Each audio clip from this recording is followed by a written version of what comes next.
ఒకరోజు మధ్యాహ్నం ఒక ఏనుగు అడవి గుండా వెళుతోంది. అతను పెద్దవాడు మరియు బలవంతుడు.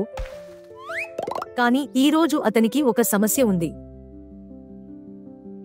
అతను చాలా వేగంగా నీరు ప్రవహిస్తున్న ఒక విశాలమైన నదిని చేరుకున్నాడు.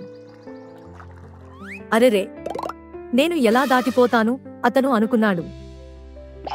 అప్పుడే అతను నదిని దాటుతున్న చిన్న కప్పల కుటుంబాన్ని చూశాడు. నువ్వు నదిని ఎలా దాటుతారు అని ఏనుగు అడిగింది. కప్పలు వేలెత్తి చూపిస్తూ, మనం ఒక రాయి నుండి మరొక రాయి పైకి దూకుతారు.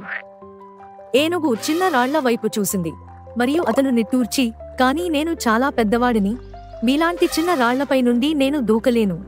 అతను కాసేపు ఆలోచించి ఒక ఆలోచన తట్టింది. అది తన బలమైన తొండంతో పెద్ద పెద్ద రాళ్లను తీసుకుని నీటిలో పడేసింది.